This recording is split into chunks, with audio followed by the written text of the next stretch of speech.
बारिश के बाद हर जानवर सुरक्षित थे, लेकिन गधा भूख और पछतावे की आग में तड़प रहा था। बारिश अब रुकने का नाम नहीं ले रही थी और जंगल की जिंदगी बदलने लगी। गधे भाई देखो, बादल छा रहे हैं, बरसात आने वाली है। बरसात में बाहर निकलना मुश्किल हो जाएगा। तुम भी अभी से खाना इकट्ठा कर लो। अरे बकरी बहन, तुम्हें तो हर वक्त टेंशन रहती है। मैं तो बारिश में झूम झूम कर गाने वाला हूँ। खाना वाना की चिंता मैं नहीं करता। तुम्हारा ये मजाक कल तुम्हें रुला देगा। बरसात कई दिन चलेगी, कुछ मिलना आसान नहीं होगा। आज मेहनत कर लो, वरना पछताना पड़ेगा। तुम तो हमेशा डराती रहती हो। जंगल में हर तरफ घास ही घास है। मैं तो मौज मस्ती में जीऊंगा। हम सब मेहनत कर रहे हैं ताकि कल भूखी ना रहे। समझदारी इसी में है कि वक्त पर तैयारी हो। मुझे डर है तुम बड़ी मुश्किल में फंसोगे। मुझे किसी चीज की फिक्र नहीं। मेरे लिए आसमान से भी इंतजाम आ जाएगा। तुम चाहो तो परेशान होती रहो।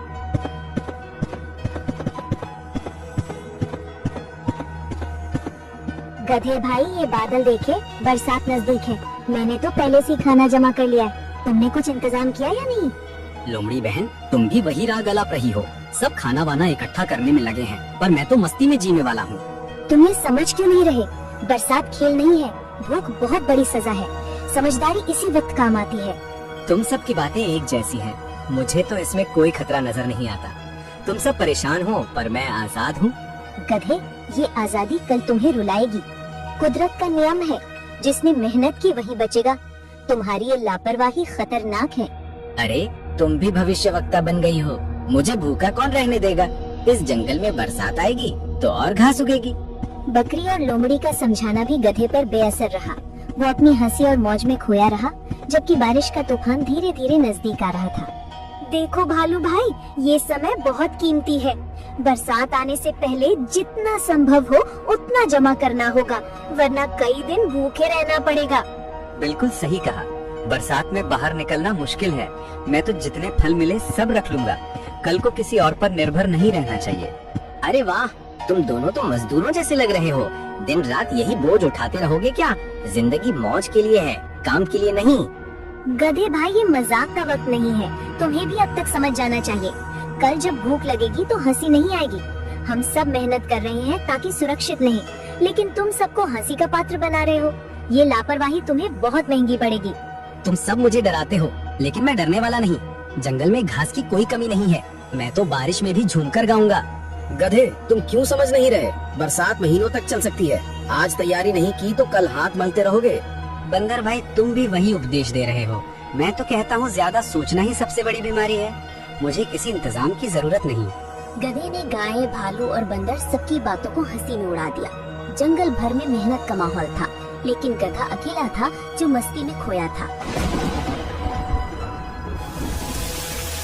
अरे देखो, बारिश शुरू हो गई।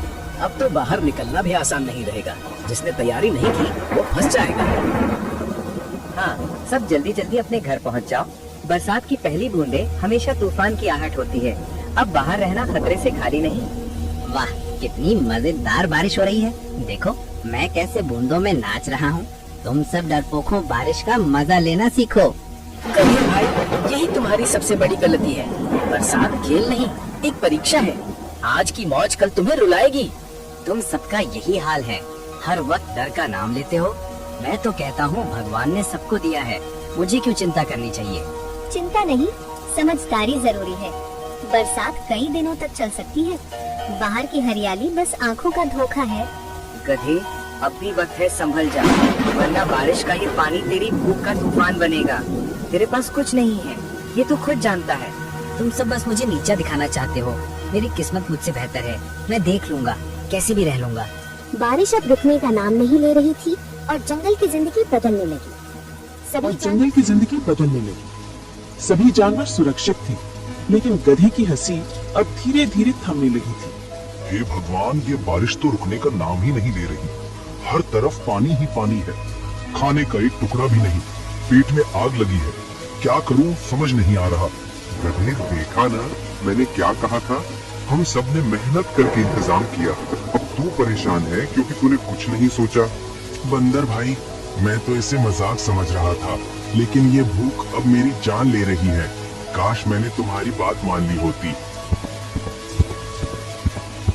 गधे, तूने सबको बेवकूफ समझा, अब वही बेवकूफ तेरे गले पड़ गई है।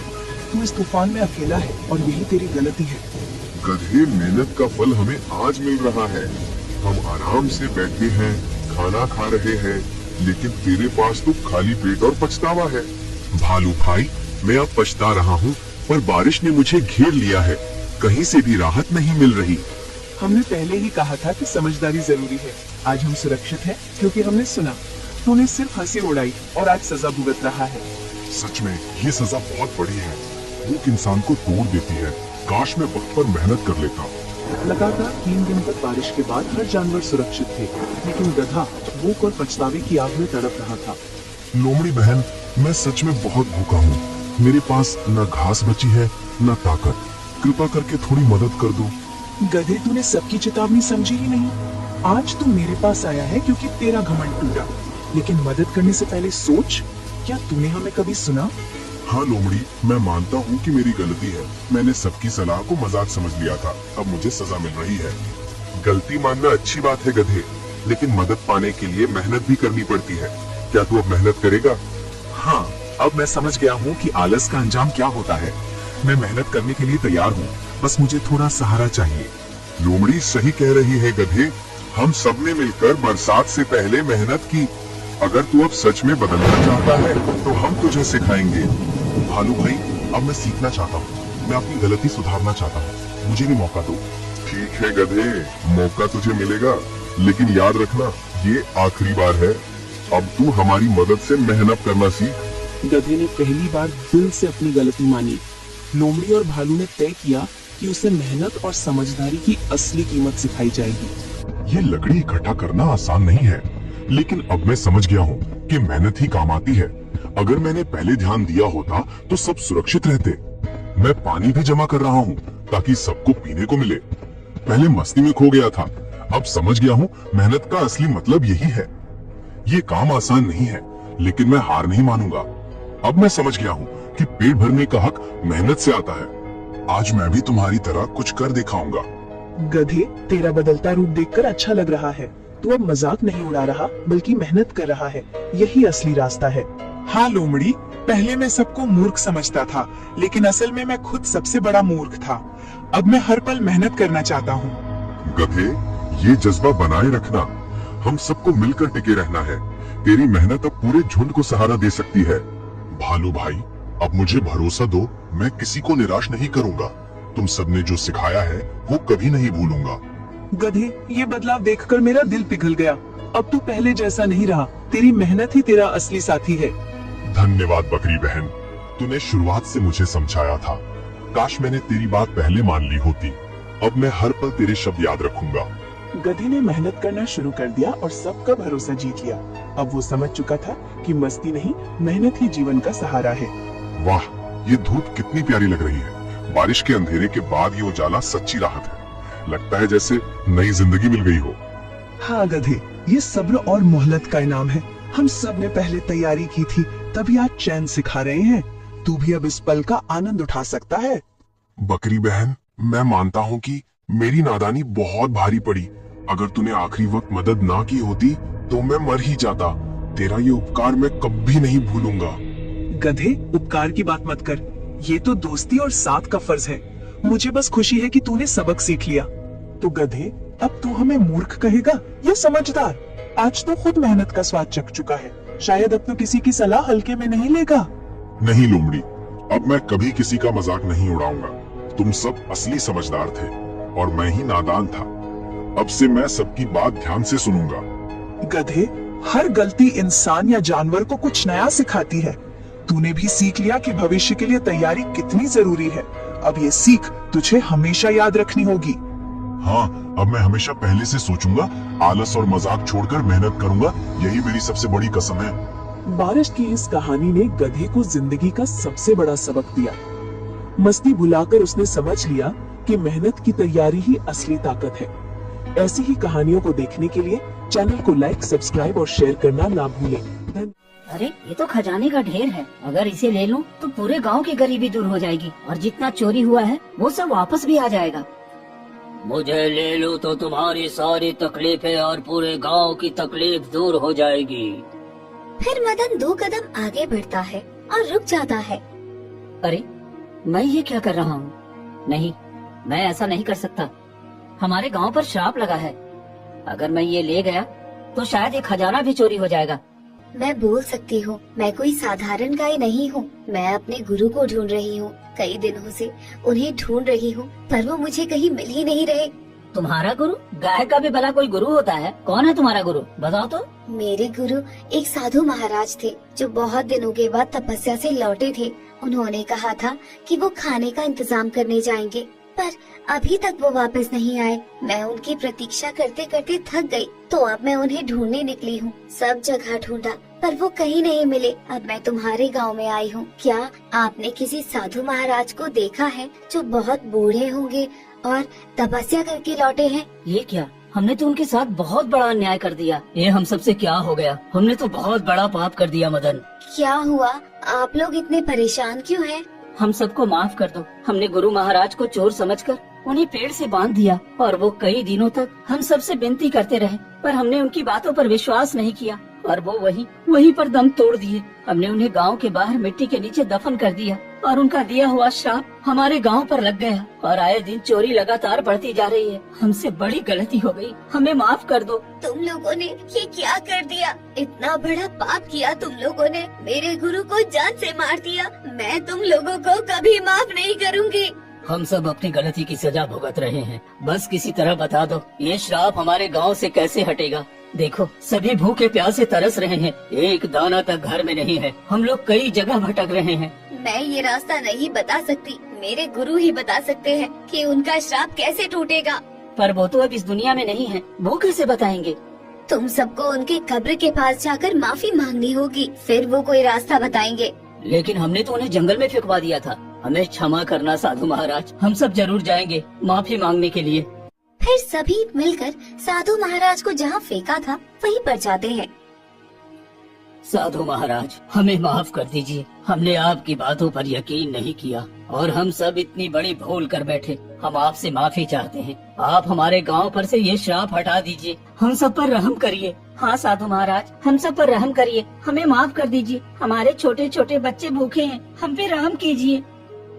तभी एक रहस्यमय आवाज आती है। तुम सबने चोरी के लिए हद पार की है। तुम सबको इसी श्राप से जूझना पड़ेगा। चोरी किसी और ने किया और तुमने मुझ जैसे बेगुनाह को मौत की सजा दी। गुरुदेव, आप इन सबको माफ कर दीजिए। इन सब ने बहुत गलत किया है, लेकिन गांव में बहुत सारे भूखे बच्चे हैं जो भूख से रो रहे हैं। मैं उन्हें देखकर आई हूँ। आप अपना श्राप इनसे हटा लीजिए। ठीक है, मैं श्राप नहीं हटा सकता, लेकिन इसके लिए तुम्हें मानसरोवर झील का पवित्र जल लेकर अपने गांव पर छिड़कना होगा, तभी ये श्राप टूटेगा। जी साधु महाराज, मैं वो मानसरोवर झील का पानी अवश्य लेकर आऊंगा और हम सब ने जो गलती की है उसका प्रायश्चित भी करेंगे। नहीं, तुम ये नहीं ला सकते। पहली बार मुझ पर शक मदन ने किया था और मेरे साथ बुरा व्यवहार किया, इसलिए परीक्षा उसी को देनी होगी। और ध्यान रहे, रास्ते में कुछ भी आए उसमें उसे फंसना नहीं है और वो जल लेकर ही आना है। मैं वादा करता हूँ साधु महाराज, मैं जल लेकर जरूर आऊंगा। इतना कहकर मदन घने जंगलों की तरफ निकल पड़ता है और कुछ ही दूर जाने के बाद उसे ढेर सारा खजाना दिखता है। अरे ये तो खजाने का ढेर है। अगर इसे ले लूं तो पूरे गांव की गरीबी दूर हो जाएगी और जितना चोरी हुआ है वो सब वापस भी आ जाएगा। मुझे ले लो तो तुम्हारी सारी तकलीफें और पूरे गांव की तकलीफ दूर हो जाएगी। फिर मदन 2 कदम आगे बढ़ता है और रुक जाता है। अरे मैं ये क्या कर रहा हूँ? नहीं, मैं ऐसा नहीं कर सकता। हमारे गांव पर श्राप लगा है। अगर मैं ये ले गया तो शायद ये खजाना भी चोरी हो जाएगा। नहीं, मुझे आगे बढ़ना चाहिए। तभी खजाना मिट्टी के ढेर में बदल जाता है। अरे ये क्या? ये तो भ्रमजाल था। हाँ, बाल बाल बच गया मैं। थोड़ी दूर जाने के बाद ही मदन मानसरोवर झील के पास पहुंच जाता है। तो यही मानसरोवर है। मुझे जल्दी से जल लेकर वहाँ लौटना चाहिए। जैसे ही मदन जल लेने झुकता है, तभी एक रहस्यमयी आवाज आती है। तुम ऐसे जल नहीं ले सकते। अगर तुम्हें जल चाहिए तो मेरे प्रश्नों के सही सही उत्तर दो, तभी मैं तुम्हें ये झील का जल दूंगा। ठीक है, मैं तुम्हारे प्रश्नों के उत्तर देने के लिए तैयार हूँ। बताओ, मैं अंधेरे को भगाऊं, घर आंगन सजाऊं, बिना हाथ पैर के हर कोना रोशन कर दूं। मैं कौन हूँ? मदन सोचता है, फिर बोलता है। झील महाराज, इसका उत्तर है उजाला। उजाला एक ऐसी चीज है जो बिना हाथ पैर के कोने कोने रोशनी देती है। तुमने बिल्कुल सही जवाब दिया। अब जल ले जा सकते हो। फिर मदन जल्दी से मानसरोवर झील का जल ले आता है और गांव की तरफ निकल पड़ता है और कुछ ही देर में मुखिया के पास जाता है। तुमने बहुत अच्छा काम किया है मदन। अब जल्दी से इस जल को हमारे पूरे गांव पर छिड़क दो ताकि ये श्राप खत्म हो जाए। मदन गांव में पवित्र जल छिड़कता है। तभी तेज रोशनी फैलती है और पूरे गांव में चोरी किया हुआ सामान वापस आ जाता है। ये क्या, हमारे घर में फिर से अनाज भर गया। देखो, सबके दरवाजे पर अनाज वापस आ गया है। हाँ मुखिया जी, हमने बहुत बड़ी गलती की थी साधु महाराज जी के साथ। हमें इसका प्रायश्चित करना चाहिए। हाँ तुम ठीक कहते हो मदन। जहाँ हमने साधु को लावारिस की तरह फेंका था, वहाँ पर हम एक मंदिर बना देंगे ताकि हम उनकी पूजा कर सकें। हाँ यही ठीक है। साधु महाराज की कृपा हमारे घर और गांव पर बनी रहेगी और फिर कभी चोरी नहीं होगी। ठीक है, कुछ ही दिनों में हम वहाँ एक मंदिर बना देंगे। और उस दिन के बाद से गांव में चोरी होना बंद हो जाता है और मुखिया और गांव वाले मिलकर साधु महाराज के लिए एक खूब सुंदर सा मंदिर बना देते हैं और सुबह शाम वहाँ दीपक जलाकर साधु महाराज की पूजा करने लगते हैं। और इस तरह पूरा गांव खुशी पूर्वक रहने लगता है।